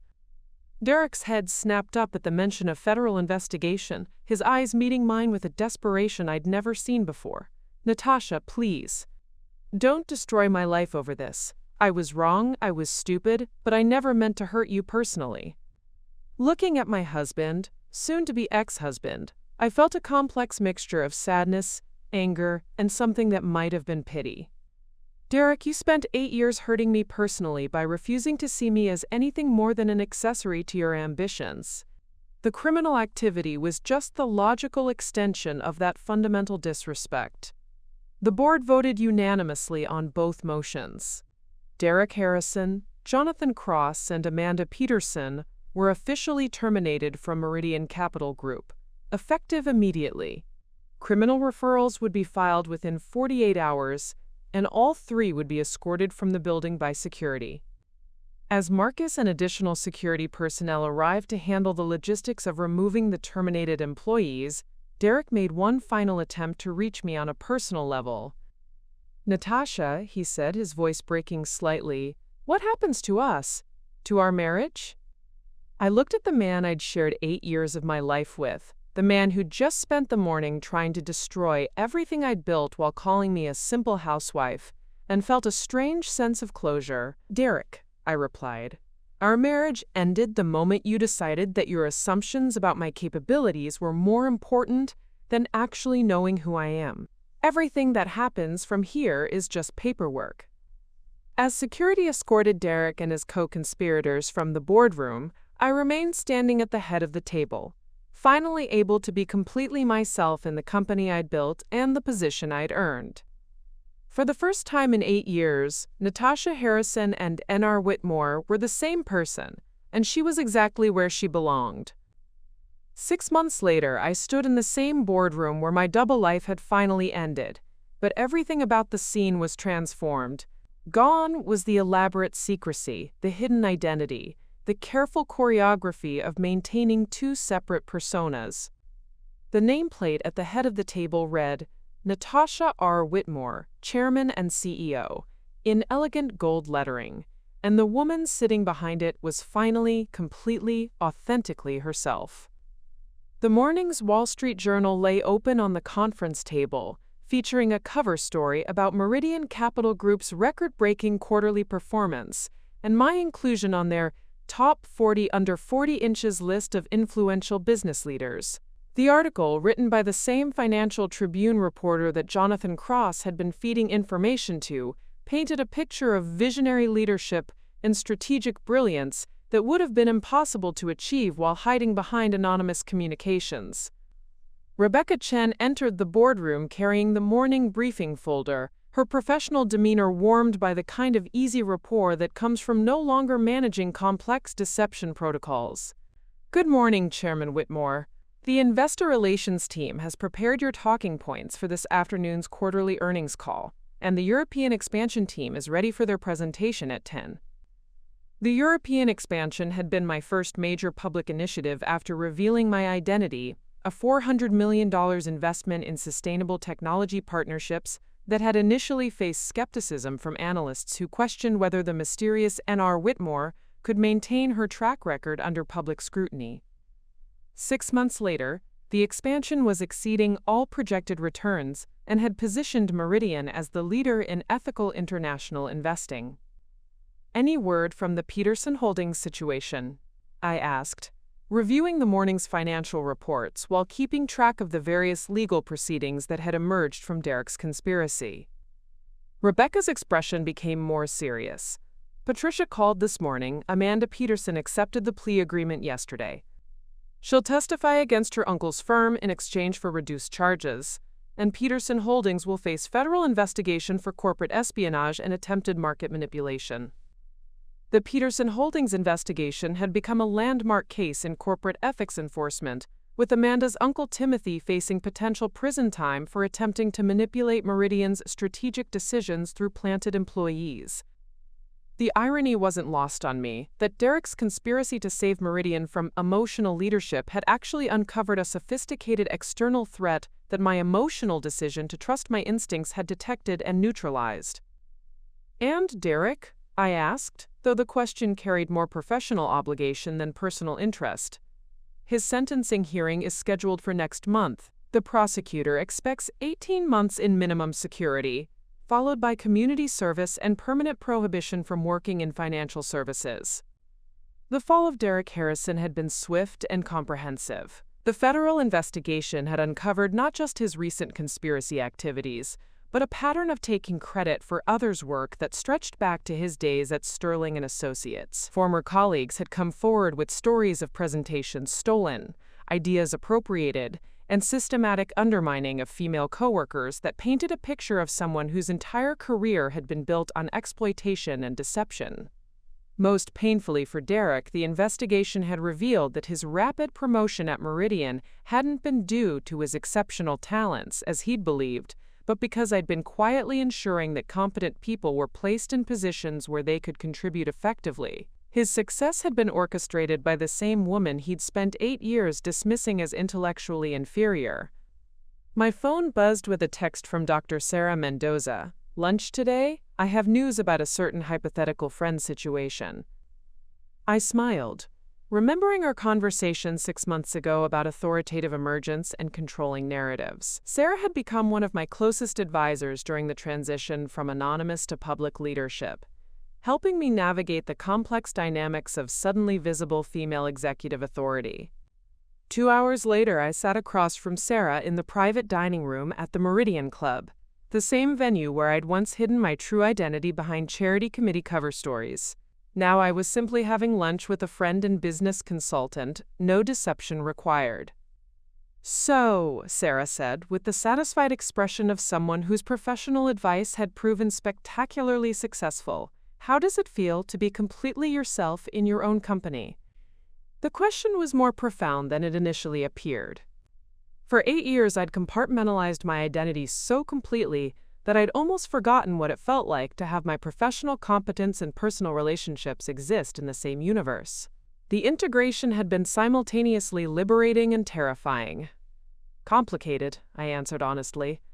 "On one hand, it's incredibly freeing to never have to pretend I don't understand financial concepts or hide my strategic thinking. On the other hand, I sometimes miss the simplicity of being underestimated. There was a certain strategic advantage to being invisible." Sarah nodded thoughtfully. "But would you go back?" I considered the question while looking out at the city where I'd built my empire in secret, then claimed it publicly, then defended it against people who tried to destroy it without ever understanding what they were attacking. No, I said finally. The cost of hiding was too high, not just professionally, but personally. I was becoming someone I didn't recognize, accommodating, diminished, apologetic for taking up space. Derek didn't just misunderstand who I was. He was actively training me to become less than who I was. Sarah raised her glass of champagne. To authentic power, she said, and to women who refuse to shrink themselves to make others comfortable.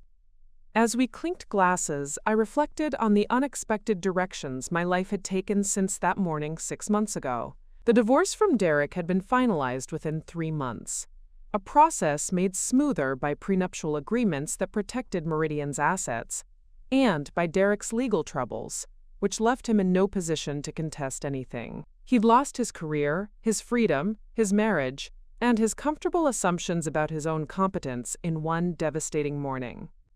But perhaps the most significant change had been in my relationships with the people around me. The board members who'd trusted N.R. Whitmore's judgment through video conferences now worked with Natasha Whitmore in person, and the dynamic was entirely different. Better, more collaborative, more innovative, more effective. My phone rang with a call from Marcus Torres. Chairman, I wanted to update you on the final security assessment. All protocols have been updated for your public profile, and we've completed the background checks on the new executive assistant candidates. The new assistant would replace Rebecca, who'd been promoted to Director of Strategic Communications in recognition of her years of managing my complex double life with perfect discretion. Her successor would work with a boss who had nothing to hide, no secret identity to protect, no elaborate deception to maintain. Marcus, I said, any lingering concerns about external threats or corporate espionage attempts? None that we haven't anticipated and prepared for, Marcus replied. Interestingly, your public visibility has actually improved our security posture. It's much harder to attack someone who's operating in full transparency than someone who's hidden behind anonymous communications. Another irony, the transparency that Derek had criticized as dangerous weakness had actually strengthened Meridian's position in every measurable way. That evening, I stood in my newly redecorated home office, which no longer needed to serve as a secret command center for clandestine business operations. The hidden monitors and encrypted communication equipment had been replaced with open workspace and floor-to-ceiling windows that looked out over the city lights. On my desk sat 2 framed photographs, one of my father on the day he founded Whitmore Investments, and one of my grandmother Eleanor, whose own story of fighting for recognition in a male-dominated industry had inspired my approach to leadership. Both had faced their own struggles with people who questioned their competence based on gender rather than results. But unlike them, I'd chosen to claim my authority publicly, to stand behind my decisions, and to refuse the comfortable anonymity that had protected me while also diminishing me. The cost had been a marriage built on false assumptions and a confrontation that had exposed uncomfortable truths about the people closest to me. The benefit had been the integration of my authentic self with my professional identity, the elimination of the exhausting double life that had required constant vigilance and careful performance, and the discovery that I was actually more effective as a leader when I could be completely honest about who I was and what I'd achieved. My secure phone chimed with an email from Harrison Fitzgerald. Natasha, the quarterly board review shows record performance across all metrics. Your decision to emerge from anonymity has been validated by every measurable standard. Looking forward to tomorrow's strategic planning session. Harrison. As I prepared for bed in the house that was now truly mine, no shared space with someone who'd never really seen me, I felt a sense of completion that had nothing to do with revenge or vindication. Derek's conspiracy had forced me to choose between continued hiding and authentic emergence, and I'd chosen authenticity. The woman who'd built Meridian Capital Group in secret was the same woman who now led it in public, but she was also someone entirely new, a person who refused to apologize for her competence, who demanded to be seen clearly, and who would never again allow anyone to define her capabilities based on their own limitations. Tomorrow would bring new challenges, new opportunities, and new decisions to make. As the visible leader of a company that had thrived under anonymous guidance and was now flourishing under transparent authority. But tonight, for the first time in 8 years, Natasha Harrison and N.R. Whitmore were the same person, and she was exactly where she belonged. The housewife Derek had dismissed had revealed herself to be the chairman he'd never imagined, and she was nobody's supporting character anymore. Up next, you've got 2 more standout stories right on your screen. If this one hit the mark, you won't want to pass these up. Just click and check them out.